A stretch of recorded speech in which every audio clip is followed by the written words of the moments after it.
ರೈತರಿಗೆ ಮಾರಕವಾದ 3 ಕೃಷಿ ಕಾಯ್ದೆಗಳನ್ನು ವಾಪಸ್ ಪಡೆಯದ ರಾಜ್ಯ ಸರ್ಕಾರದ ಕ್ರಮ ಖಂಡಿಸಿ ರಾಜ್ಯ ರೈತ ಸಂಘ ಹಾಗೂ ಹಸಿರು ಸೇನೆ ಶಿವಮೊಗ್ಗದ ಜಿಲ್ಲಾಧಿಕಾರಿ ಕಚೇರಿ ಮುಂದೆ ಪ್ರತಿಭಟನೆ ನಡೆಸಿದೆ.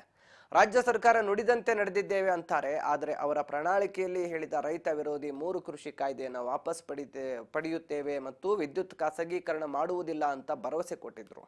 ಆದ್ರೆ ಈಗ ಅದನ್ನ ನೆರವೇರಿಸದ ರೈತರಿಗೆ ದ್ರೋಹ ಮಾಡಿದೆ ಅಂತ ಹೇಳಿ ಪ್ರತಿಭಟನಾಕಾರರು ಆಕ್ರೋಶ ವ್ಯಕ್ತಪಡಿಸಿದ್ದಾರೆ.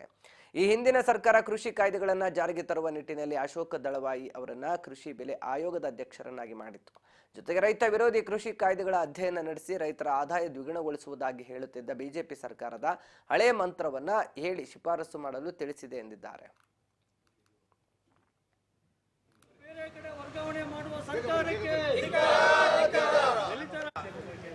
ಕರ್ನಾಟಕ ರಾಜ್ಯ ರೈತ ಸಂಘಕ್ಕೆ ರೈತ ಹೋರಾಟಕ್ಕೆ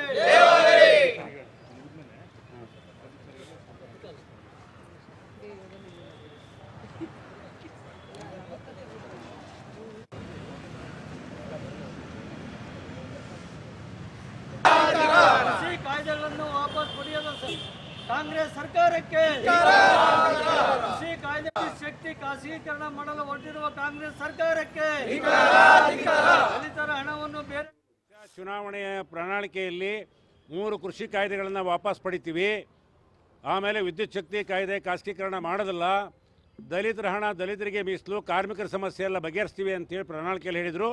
ನಮಗೂ ಕೂಡ ಲಿಖಿತ ಭರವಸೆ ಕೊಟ್ಟಿದ್ದರು. ಆದರೆ ಇವತ್ತು ಮಾತಿ ತಪ್ಪಿದೆ.